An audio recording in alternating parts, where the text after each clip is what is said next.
السلام عليكم ورحمة الله وبركاته. إن الحمد لله نحمده ونستعينه ونستغفره ونؤمن به ونتوكل عليه ونعوذ بالله من شرور أنفسنا ومن سيئات أعمالنا. من يهد الله فلا مضل له ومن يضلل فلا هادي له. ونشهد أن لا إله إلا الله وحده لا شريك له.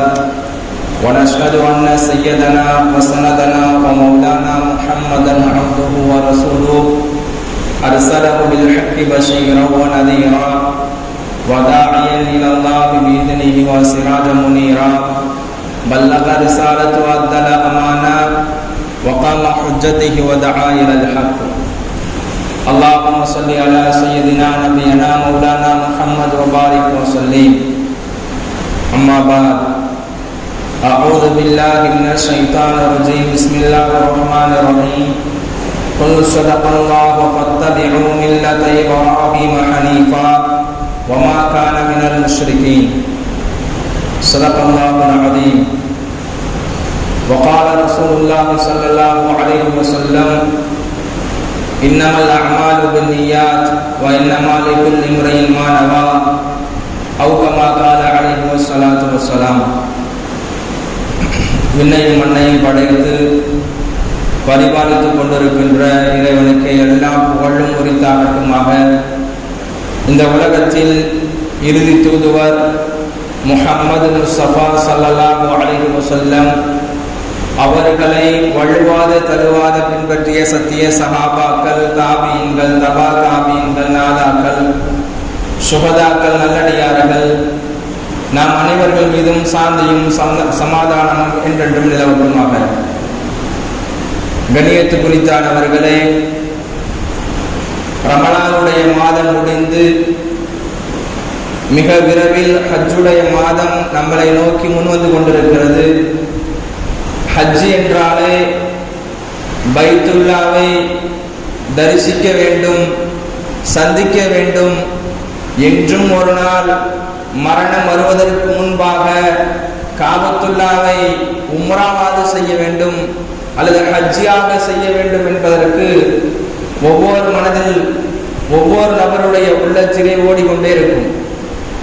அப்படிப்பட்ட மக்கமா நகரம் ஒரு புனிதமான நகரம். மக்கமா நகரம் மிக சிறப்பு வாய்ந்த நகரம். மக்கமா நகரம் சங்கை பொருந்திய நகரம். மக்கமா நகரம் அதிகமான நபிமார்கள் வாழ்ந்த இடம். மக்கமா நகரம் நபி ஸல்லல்லாஹு அலைஹி வஸல்லம் பிறந்த ஊராகவும் இருக்கிறது. கண்ணியத்து குறித்தானவர்களே, இமாம் நபவி ரஹ்மத்துல்லாஹி அலைஹி அவர்கள் கூறுவார்கள், வலம் யஅலமு பலதன் அக்ஸரு அஸ்மாஇ என்பதாக சொல்வார்கள். எத்தனையோ ஊர்கள் எல்லாம் இருக்கிறது. மக்கத்துல் முகர்ரமா, மதீனத்துல் முனவ்வரா, இந்த இரண்டு ஊர்களுக்கும் அதிகமான பெயர்கள் இருக்கிறது என்பதாக சொல்வார்கள். ஒரு பொருளுக்கு அதிகமான பெயர்கள் இருந்தால் அதிகமான சிறப்புகள் இருக்கும். ஒரு பொருளுக்கு ஒரு ஊருக்கு அதிகமான பெயர்கள் இருந்தால் அதனுடைய அந்தஸ்துகள் அதிகமாக இருக்கும். மக்காவுக்கு என்று பல பெயர்கள் இருக்கிறது. குர்ஆனும் சொல்லுகிறது, ஹதீஸும் சொல்லுகிறது. மக்காவை பற்றி சொல்லும் பொழுது மக்கா, பக்கா, பலதுல் அமீன், உம்முல் குரா என்பதாக வாசங்கள் அடுக்கிக் கொண்டே போகலாம். கண்ணியத்து குறித்தானவர்களே, இமாம் நபவி ரஹ்மத்துல்லாஹி அலைஹி அவர்கள் கூறுகிறார்கள், மக்காவுக்கு என்று அதிகமான பெயர்கள் இருப்பதனால்தான் அதிகமான சிறப்புகள் இருக்கிறது.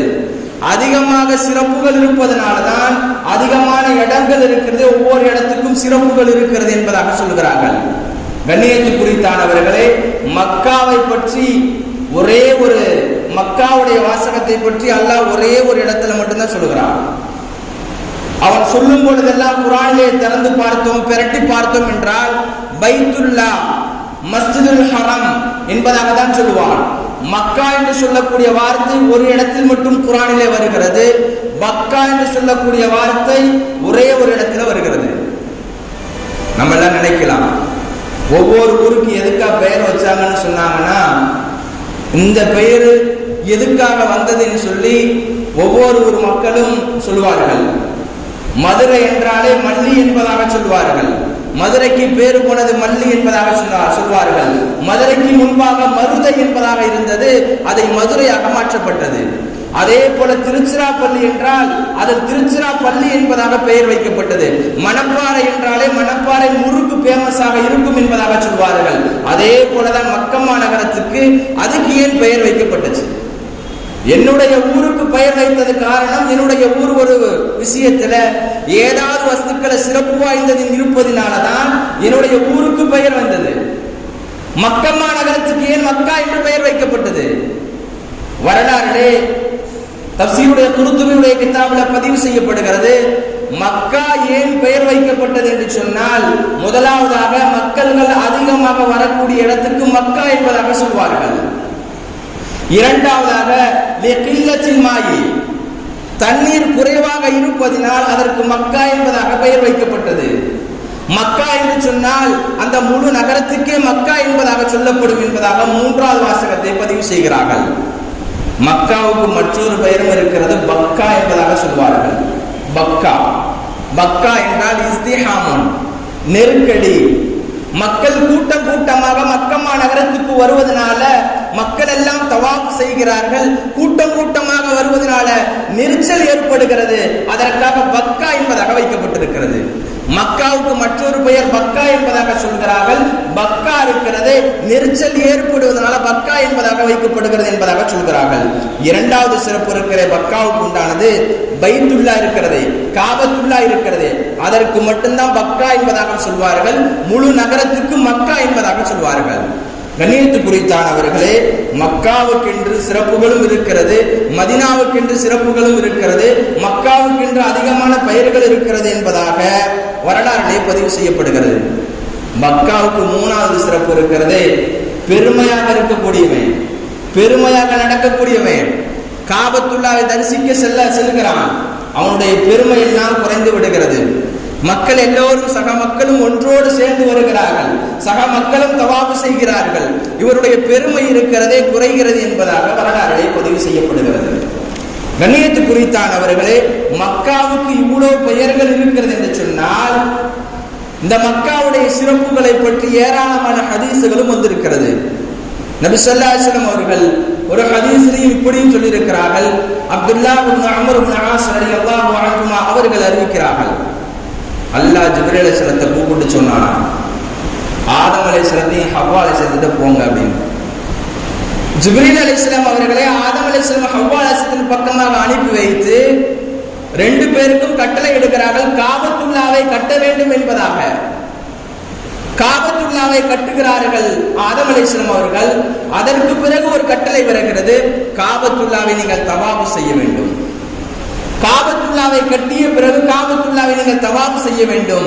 தவாப் செய்த பிறகு அந்த ரிவாயத்திலே பதிவு செய்யப்படுகிறது, அந்த அவ்வலுன் நாஸ், மனிதர்களே முதலாம் உள்ளவர்கள் நீங்கள் தான், மனிதர்களே முதலாம் உள்ளவர்கள் நீங்கள் தான் என்பதாக வருகிறது. வஹாதா அவ்வலு பைத்தின், பள்ளிவாசலிலே முதலாவது பள்ளிவாசல், முதலாவது இடம், முதலாவது ஆலயம், உதிய லின்னாசி, மக்களுக்காக கட்டப்பட்டது காபத்துல்லா என்பதாக வருகிறது. கண்ணியத்து குறித்தானவர்களே, முதல் மனிதர் ஆதம் அலைஹிஸ்ஸலாம், முதல் பள்ளிவாசல் காபத்துல்லா.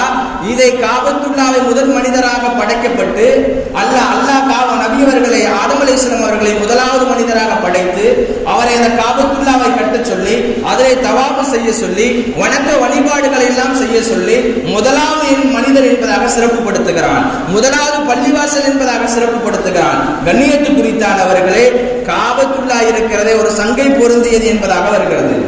குர்ஆனிலே மற்றொரு இடத்தில் அல்லாஹ் சொல்லுகிறான், வைதா ஜஅல்னல் பைத்த மஸாபத்தல் லின்னாஸ், நாம் காபத்துல்லாவை நாம் ஆக்கியிருக்கிறோம் மக்களுக்காக வேண்டி திரும்ப திரும்ப வருவதற்காக, ஒரு முறை ஹஜ் செய்வதற்காக அல்ல, ஒரு முறை உம்ரா செய்வதற்காக அல்ல. மஸாபத்தல் லின்னாஸுடைய பொருள் என்னன்னு சொன்னா, திரும்ப திரும்ப சந்திக்க வேண்டும், திரும்ப திரும்ப காபத்துல்லாவுக்கு போக வேண்டும். காபத்துல்லாவை பார்க்கலாம். இப்னு அப்பாஸ் ரலியல்லாஹு அன்ஹு அவர்கள் சொல்வார்கள், ரயீசுல் முஃபஸ்ஸிரின், உங்களுக்கு அடிக்கடி நான் சொல்லியிருக்கிறேன், தஃசீருடைய கலைகளை தேர்ச்சி பெற்றவர்கள் இப்னு அப்பாஸ் ரலியல்லாஹு அன்ஹு அவர்கள். ஒரு ஆயத்து எந்த இடத்துல இறக்கப்பட்டதுன்னு சொல்லி இப்னு அப்பாஸ் ரலியல்லாஹு கேட்டா கரெக்டா சொல்லுவாங்க. அவங்க சொல்லுகிறார்கள், இப்னு அப்பாஸ் ரலியல்லாஹு அன்ஹு அவர்கள் சொன்னார்கள், சும்ம யர்ஜிஊன இலா அஹ்லிஹிம் சும்ம யஊதுன இலைஹி. காபத்துல்லாவை சந்திக்கிறாரு, மறுபடியும் வீட்டுக்கு போறாரு, மறுபடியும் காபத்துல்லாவுக்கு வரணும், மறுபடியும் காபத்துல்லாவுக்கு திரும்பி வரணும். நீங்கள் கண் பார்வையற்றவர்களை பார்க்கலாம். உம்ரா செய்ய போனவர்கள், ஹஜ்ஜிக்காக சென்றவர்கள், அதே போல தன்னுடைய யூடியூப்ல தன்னுடைய டிவியில பார்த்திருக்கலாம், கண்ணு பார்வையற்றவரை பார்த்திருக்கலாம், உடல் ஊனமுற்றோரை பார்த்திருக்கலாம், செல்வத்தில் வறுமையிலாக இருப்பார், செல்வம் இருக்காது, அப்படிப்பட்ட மனிதர் எல்லாம் ஹஜ்ஜிக்காக போவாரு. அவர் செய்யக்கூடிய துவா என்ன தெரியுமா? தவாஃப்லாம் செஞ்சு முடிச்சுட்டு கடைசியாக ஊருக்கு திரும்புவதற்கு முன்பாக ஒரு வார்த்தை சொல்வார், யா அல்லாஹ், என்னுடைய பயணத்தை இதோட நிறுத்தி விடாத, மறுபடியும் என்னுடைய ஆலயத்துக்கு நான் வரணும், என்னுடைய பயணம் இருக்கிறத இறுதி பயணத்தாகவே ஆக்கி விடாதே, இந்த மாநகரத்துக்கு இந்த காபத்துல்லாவுக்கு நான் திரும்பி வர வேண்டும் என்பதாக ஒவ்வொரு ஹாஜிமார்களும் ஒவ்வொரு உம்ரா செய்யக்கூடிய நபர்களும் கடைசியாக தவாப் செய்யும் பொழுது இந்த வார்த்தையை தான் கூறுவார்கள். நீங்க பார்க்கலாம், நீங்க அவரிடத்துல கேட்டீங்கன்னு சொன்னால், யா அல்லாஹ், என்னுடைய உயிரை எடுத்து விடாதே, என்னுடைய ரூகை கைப்பற்றி விடாதே, மறுபடியும் இந்த ஆலயத்துக்கு வர வேண்டும், மறுபடியும் இந்த ஆலயத்தை நான் சந்திக்க வேண்டும், மறுபடியும் நான் தவாப் செய்ய வேண்டும், வணக்க வழிபாடுகள் எல்லாம் செய்ய வேண்டும் என்பதாக கடைசி தவாஃபிலே கடைசி துவாவிலே அந்த மனிதனுடைய துவா இதாக தான் இருக்கும். காபத்துல்லா சந்திக்கிறதுக்கு ஆசை வேணும், உம்ரா செய்வதற்கு ஆசை வேணும், பணங்காசை சேர்த்து சேர்த்து வச்சிருக்கிறான் மனுஷன். இன்றைய காலத்துல ஹஜ்ஜி கடமையாயிருச்சுன்னு சொன்னா அதை முற்படுத்த மாட்டேங்கிறான். நபி ஸல்லல்லாஹு அலைஹி வஸல்லம் சொன்னார்கள், தஅஜ்ஜிலு, ஹஜ்ஜி உங்களுக்கு கடமையாக்கப்பட்டா நீங்க விரைவுபடுத்திக் கொள்ளுங்கள். யார் ஹஜ்ஜை விரிவுபடுத்தவில்லையோ, யார் துரிதப்படுத்தவில்லையோ அவர் குற்றவாளி, பாவி என்பதாக வருகிறது. பிள்ளைக்கு கல்யாணத்துக்கு நகை சேர்க்கிறதுக்காக ஒரு 5 லட்சம் வச்சிருக்கேன், வீடு கட்டுவதற்காக ஒரு 4-5 லட்சம் வச்சிருக்கேன், கொஞ்சம் கொஞ்சமா சேர்த்து வச்சு 10 லட்சம் வந்துருச்சு. இப்ப என்ன செய்யறதுன்னா ஹஜ்ஜி கடமை ஆயிருச்சு, ஹஜ்ஜிக்காக போகணும். காபத்துல்லாவுடைய திரையை பிடிச்சு மன்றாடணும், யா அல்லாஹ், என்னுடைய தேவைகள் என்னெல்லாம் இருக்கிறதோ அல்லாஹ்விடத்துல கேட்கணும். ராஸிக் என்பதாக வருகிறது குர்ஆனிலே. அல்லாஹ் உணவு கொடுக்கக்கூடியவன், அல்லாஹ் தான் பொறுப்பாளி. கண்ணியத்து குறித்தானவர்களே, காபத்துல்லாவை சொந்த ஊரான நபி ஸல்லல்லாஹு அலைஹி வஸல்லம் மக்கா மாநகரம் காபத்துல்லா. நபி ஸல்லல்லாஹு அலைஹி வஸல்லம் அவர்கள் காபத்துல்லாவிடத்துல காபத்துல்லாவில் இருக்கும் பொழுது கூட அந்த விஷயத்தை சொல்லி காட்டுவார்கள். இந்த காபத்துல்லாவில் யார் யாரெல்லாம் வந்து தொழுகிறார்களோ, மற்ற மஸ்ஜித் மற்ற பள்ளிவாசலை காட்டிலும் ஒரே ஒரு வக்து தொழுகிறார் என்று சொன்னால் அவருக்கு 1 லட்சம் நன்மைகள், தொழுத நன்மைகள் கிடைக்கும் என்பதாக சொன்னார்கள். வேறு பள்ளிவாசலை காட்டிலும், வேறு ஊர்ல இருக்கக்கூடிய பள்ளிவாசலை காட்டிலும் காபத்துல்லாவுல ஒரே ஒரு வக்து தொழுதார் என்று சொன்னால் 1 லட்சம் தொழுகை தொழுத நன்மை கிடைக்கிறது என்பதாக நபி ஸல்லல்லாஹு அலைஹி வஸல்லம் அவர்கள் சொல்லி காட்டினார்கள். நபி அவர்கள் மக்கா நகரத்தில் பிறந்தார்கள், மக்கா நகரத்தில் பிறந்தார்கள். நபி ஸல்லல்லாஹு அலைஹி வஸல்லம் சொல்லுகிறார்கள், மக்காவை முன்னோக்கி, மா அத்தியபக மின்கி, இந்த மக்காபத்துல்லா இருக்கிறது எவ்வளவு ஒரு பரிசுத்தமான ஒரு நகரம், இந்த மக்கா இருக்கிறது எவ்வளவு ஒரு பரிசுத்தமான ஊரு. வா ஹப்பகி இலைய, எனக்கு ரொம்ப பிடித்தமான ஒரு மக்கா நகரம். கேட்டா சொல்லுவாங்க, சொந்த ஊரை விட்டு எங்கேயுமே போக கூடாதுன்னு, சொந்த ஊர்ல தானே மஃபாத்தாகணும், சொந்த ஊர்ல தான் வாழணும், என்னுடைய ஊர் என்னுடைய பெருமை எனக்கு தான் தெரியும், விட்டு கொடுக்க மாட்டாங்க. நபி ஸல்லல்லாஹு அலைஹி வஸல்லம் இருக்கிறார்களே, வா ஹப்பகி இலைய, எனக்கு பிடித்தமான ஊர் என்னுடைய சொந்த ஊரான மக்கா நகரம் என்பதாக சொன்னார்கள். வலவுலா அன்ன கௌமி அஹ்ரிஜூனி, என்னுடைய கூட்டத்தார்கள், என்னுடைய கவுமுகள் என்னை வெளியாற்றவில்லை என்று சொன்னால் இந்த இடத்திலிருந்து மா சகன்து கைருக், நான் மா சகன்து கைரக்கி, இந்த இடத்தை விட்டு நான் போயிருக்கவே மாட்டேன். மக்கா நகரத்தை விட்டு மதீனா நகரத்துக்கு நபி அவர்கள் ஒரு நாளும் போயிருக்க மாட்டார்கள். நபி அவர்களுக்கு மக்கா நகரம் என்று சொன்னால் ஆசை, தேட்டம் இருக்கிறது, இங்கேயே இருக்க வேண்டும் என்பதாக ஆசை இருந்தது. அந்த மக்கள் எல்லாம் வல்லாஹி, அல்லாஹ்வின் சத்தியமாக நான் சொல்லுகிறேன், இன்னகி லா கைரு அர்தில்லா, அல்லாஹ்வுடைய பூமியிலே சிறந்த பூமி எது தெரியுமா? காபத்துல்லா என்பதாக சொன்னார்கள். காபத்துல்லா, உலகத்துல எத்தனையோ ஊர்கள் இருக்கலாம், எத்தனையோ நாடுகள் இருக்கலாம், எல்லா நாடுகளை காட்டிலும் காபத்துல்லா மக்கா நகரம் அல்லாஹ்வுக்கு பிரியமானது என்பதாக நபி ஸல்லல்லாஹு அலைஹி வஸல்லம் அவர்கள் சொல்லி காட்டினார்கள். மக்கள் வெளியாகவில்லை என்றால் நான் ஒரு நாளும் வெளியேறி சென்றிருக்க மாட்டேன் என்பதாக சொல்லி காட்டினார்கள். கண்ணியத்து குறித்தான அவர்களே, காபத்துல்லாவுடைய இன்னொரு சிறப்புகளும் இருக்கிறது. நபி ஸல்லல்லாஹு அலைஹி சொன்னாங்க, ஹஜருல் அஸ்வதுடைய கல்லை பார்த்திருக்கலாம், அது எல்லோருக்கும் முத்தமிடக்கூடிய பாக்கியம் கிடைக்காது.